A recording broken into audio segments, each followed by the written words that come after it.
Hello guys, आज बताने वाले हैं आप सभी को पंचमढ़ी के बारे में। पंचमढ़ी जो क्षेत्र जो चित्रों को जो प्रकाश में लाने का श्रेय किस विद्वान को प्राप्त हुआ था, तो D.H. गार्डन को प्राप्त। जो पंचमढ़ी जो क्षेत्र है उसमें जो चित्रों को प्रकाश में मतलब कि दुनिया में लाने का जो श्रेय है वो किस विद्वान को प्राप्त था, वो D.H. गार्डन को प्राप्त हुआ।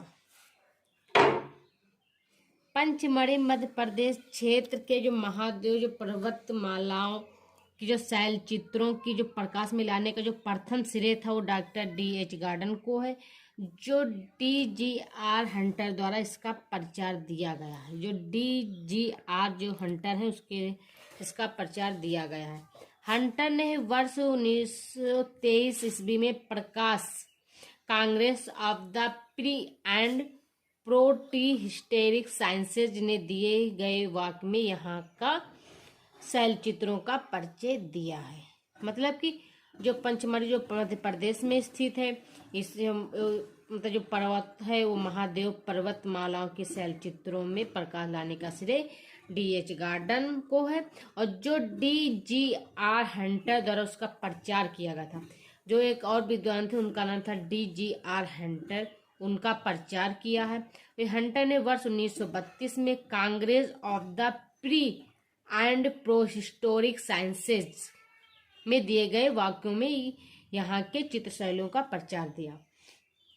अन्य महत्वपूर्ण तथ्य हैं इसमें से, मतलब कि पंचमढ़ी में 5 गुफाएं, ये 5 जो गुफाएं हैं पत्थरों को काटकर बनाई गई हैं। जो पंचमढ़ी जो गुफा है वो 5 गुफाओं को काटकर बनाई गई, 5 पत्थरों को काटकर 5 गुफाएं बनाई गई।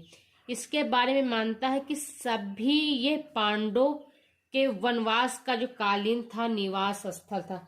जो पांडव लोग थे उसी 5 गुफाओं में रहते थे, निवास करते थे, इसीलिए उनको पंचमढ़ी के नाम से जाना जाता है और पांडव के नाम से भी जाना जाता है। यहाँ के जो गुफाओं का जो शिलाश्रय जो से पश था आखेड़ दृश्य के अतिरिक्त आदि मानव के क्रियाकलापों के चित्र मिलते हैं। जो यहाँ की जो गुफाएं हैं वो शिलाश्रयों से पशु और आखेड़ दृश्य के अतिरिक्त आदि मानव के क्रियाकलापों के चित्र मिलते हैं। यहाँ बाजार केव में एक बकरी का बड़ा चित्र है। जो यहाँ बाजार जो केव की जो है उसमें एक बहुत बड़ी बकरी का चित्र भी बना है। मांडा देव गुफा की छत पर जो विशाल काया चिते के जो आखेट का दृश्य भी है। मांडा देव जो गुफा की छत पे खूब विशाल काय चीते का आखेट का दृश्य, आखेट में शिकार करते हुए का भी दृश्य है। इमली खोर शिलाश्रय में 100 से अधिक चित्र अंकित हैं। 100 से अधिक चित्र अंकित है शिलाश्रय में, जिसमें में से एक दृश्य में 5 धनुर्धर मिलकर बैल का शिकार कर रहे हैं। इसमें 5 धनुर्धर मैंने धनुष लिए हुए बैल का शिकार कर रहे हैं।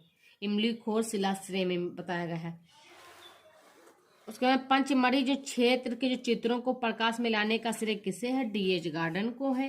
पंचमढ़ी के क्षेत्रों की खोज किसने की है? D.H. गार्डन ने की है। पंचमढ़ी की खोज किसने की? D.H. गार्डन ने की। पंचमढ़ी जो गुफाएं से जुड़ी हैं, क्या जुड़ी है पंचमढ़ी गुफाओं से? पांडव जुड़े हुए हैं ना पंच गुफाओं में। जो पंचमढ़ी जो गुफा है चित्र किस प्रदेश की है? तो आप सभी को बताना है मध्य प्रदेश की है। पंचमढ़ी की पहाड़ियां जो किस राज्य में स्थित है? वो मध्य प्रदेश में स्थित है। पंचमढ़ी की जो पहाड़ियां किस राज्य में स्थित है? वो मध्य प्रदेश में स्थित है।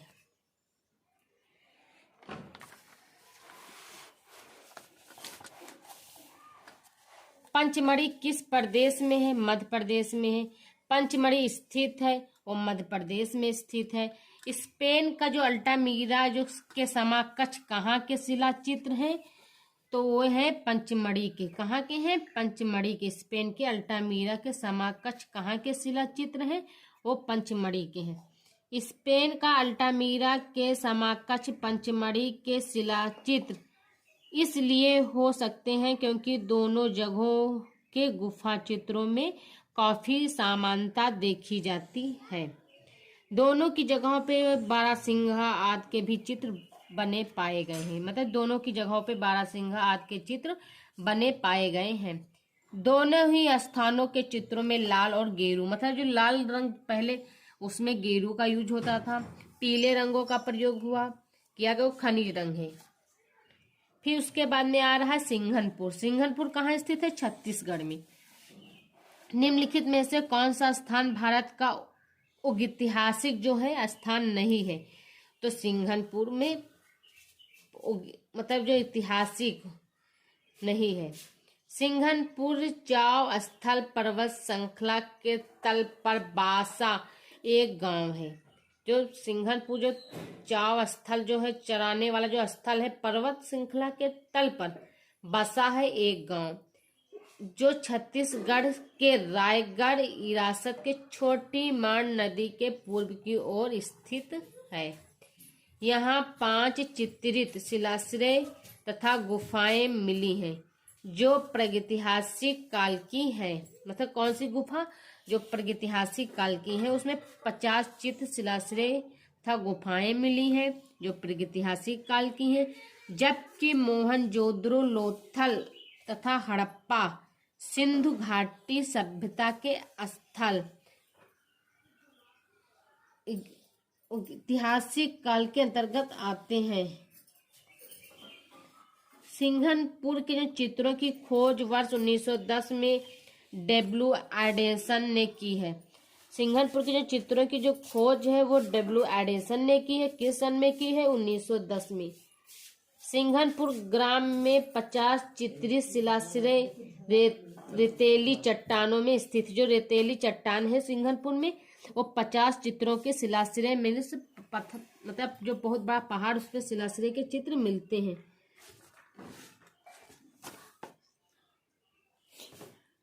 सिंघनपुर स्थान प्रसिद्ध है, वो प्रागैतिहासिक गुहा चित्रों के लिए प्रसिद्ध है। सिंघनपुर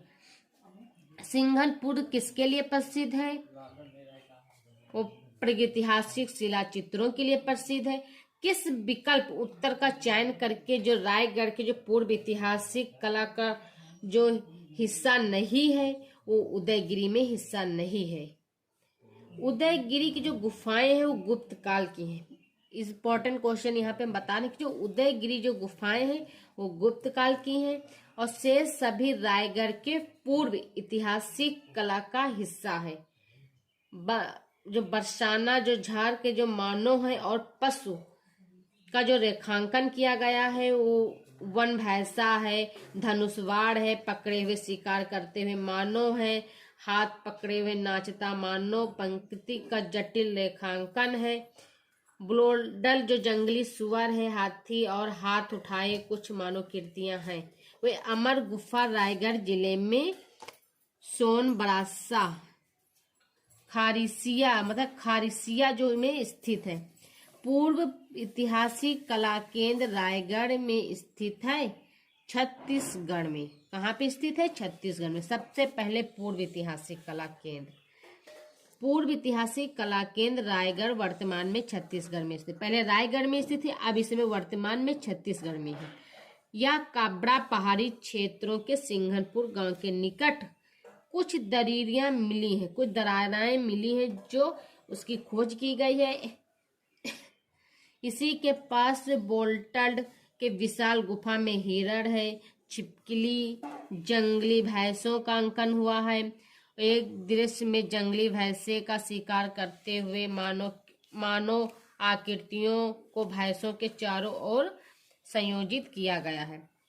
उत्तर प्रदेश माध्यमिक शिक्षा सेवा चयन बोर्ड ने अपनी प्रारंभिक उत्तर कुंजी में इस प्रश्न का उत्तर दिया गया है। मतलब ये जो जरूरी नहीं हुआ है कि जो पूर्व ऐतिहासिक जो रायगढ़ में जो स्थित है वो अब वर्तमान में छत्तीसगढ़ में स्थित है। उसमें भैंसों का अंकन, मतलब उसमें बहुत सारे जानवर का विशाल में चित्र बनाया गया है। उसके बाद में भित्ति चित्र की परंपराएं, मतलब दूसरे चैप्टर में आ गए हैं हम भित्ति चित्र की परंपरा बताने के लिए। कौन सी परंपरा भित्ति चित्र के लिए है? जैसे भित्ति चित्र किस भाषा में उत्पन्न शब्द है? अंग्रेजी भाषा है भित्ति चित्र। भित्ति चित्र मोरेल शब्द की उत्पत्ति वास्तव में लैटिन शब्द है।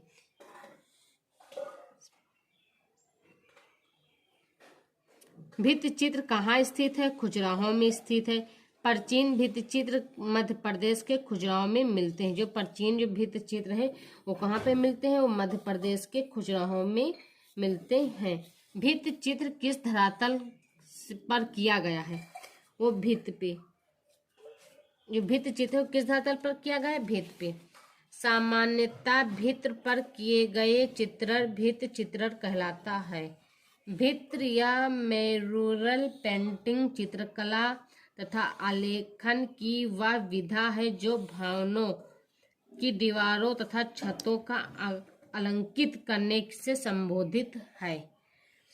चित्रणवासल जो बाग तथा मान्यता चेरी जो किस लिए प्रसिद्ध है? वो भित्ति चित्र के लिए प्रसिद्ध है।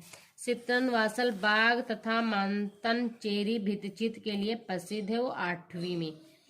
हिरोंजी मंदिर के भित्ति चित्र 8वीं शताब्दी के हैं।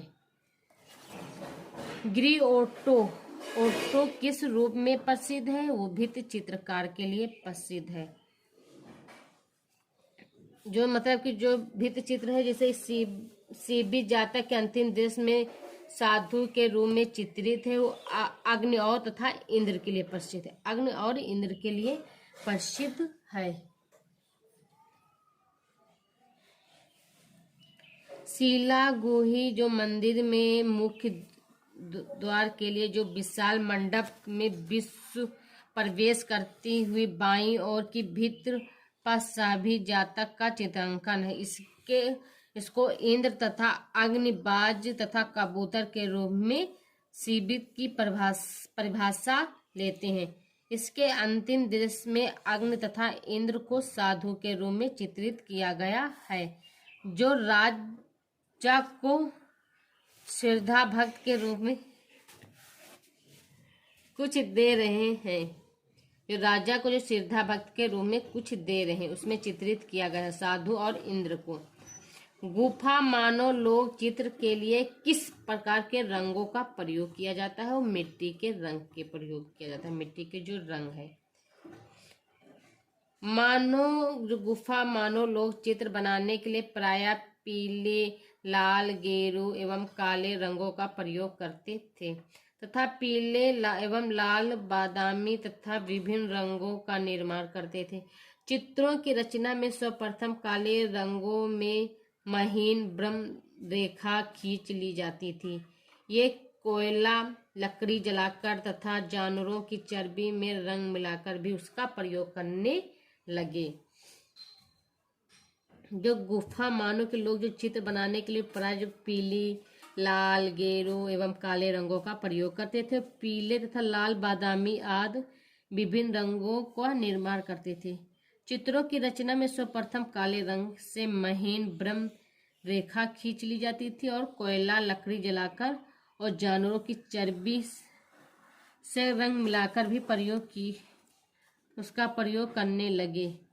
एलोरा की जो 32वीं गुफा किस नाम से जानी जाती है? वो इंद्र सभा के नाम से जानी जाती है। जो एलोरा की जो 32वीं गुफा है किस नाम से जानी जाती है? वो इंद्र सभा के नाम के लिए जानी जाती है।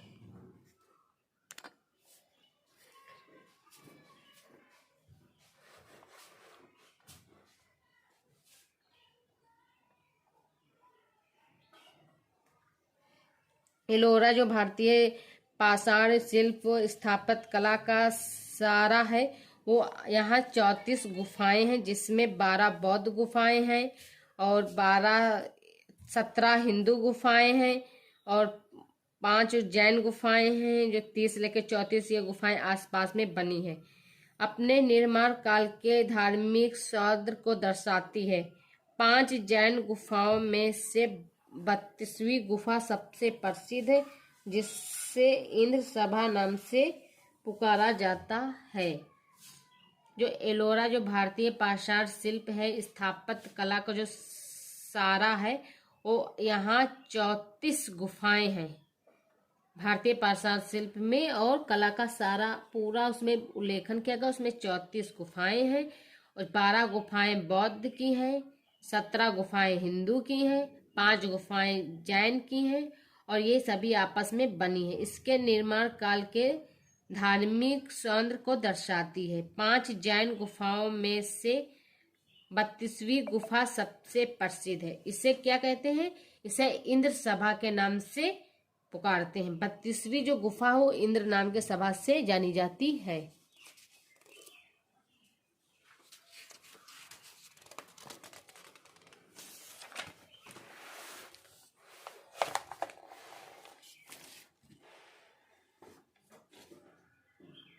उसके बाद में एलोरा की जो मूल नाम वेलू जो पुरातात्विक स्थल है वो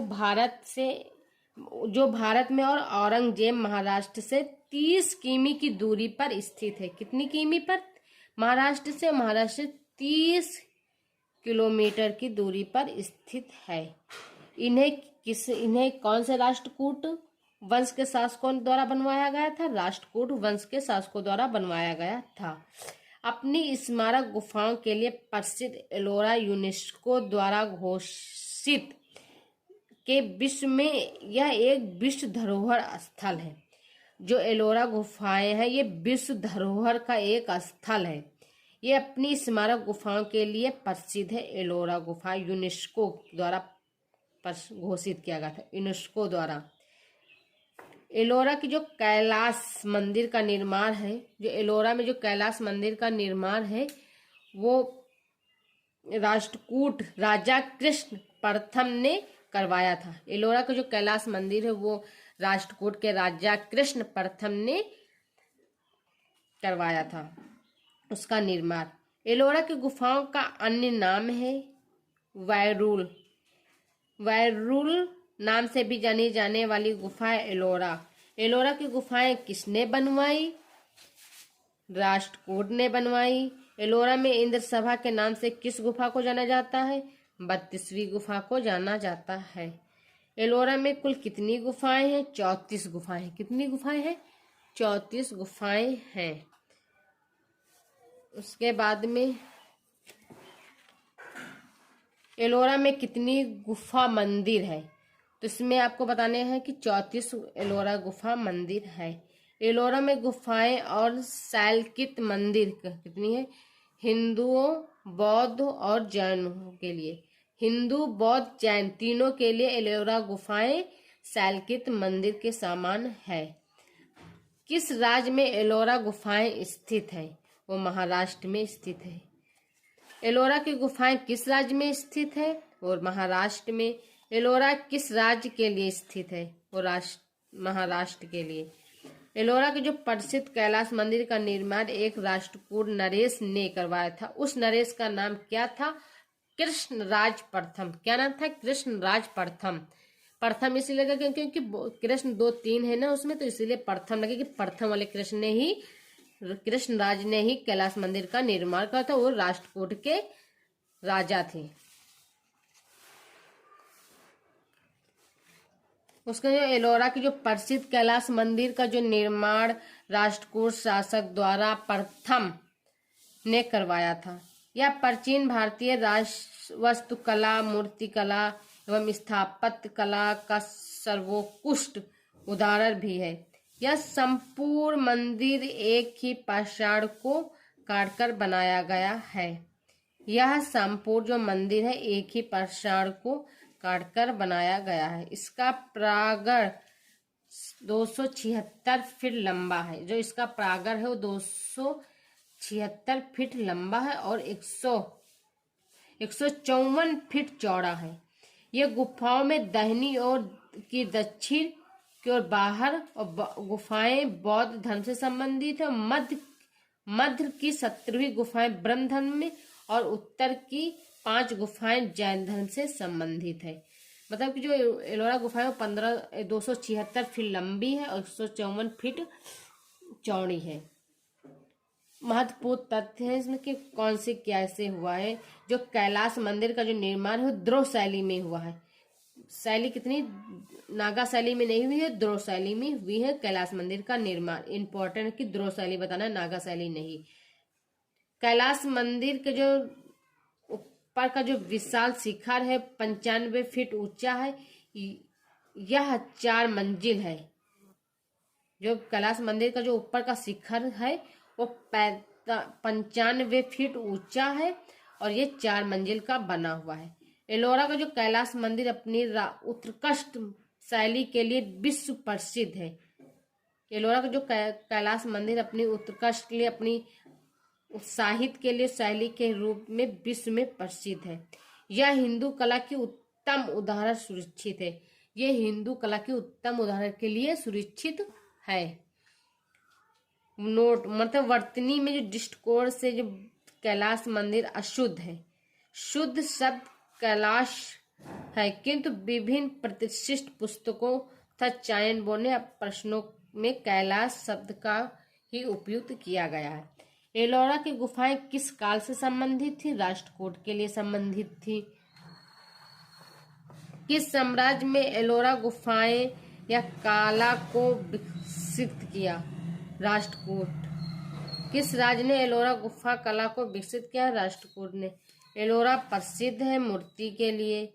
किस मूर्ति कला में हिंदू कला के उत्तम उदाहरण सुरक्षित है? एलोरा के लिए सुरक्षित है। एलोरा का प्रसिद्ध का कारण है वो कैलाश मंदिर। कैलाश मंदिर किस प्राचीन गुफा में स्थित है? एलोरा में कैलाश मंदिर है, एलोरा गुफा में। कैलाश मंदिर कहाँ स्थित है? एलोरा गुफा में। एलोरा का जो प्रमुख मंदिर कौन सा है? कैलाश मंदिर। और एलोरा में कौन सा मंदिर एलोरा की जान है? वो कैलाश मंदिर है।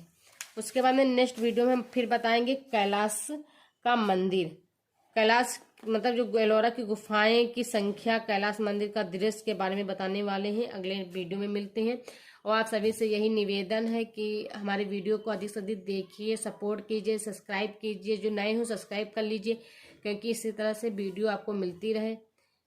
जय हिंद, जय भारत।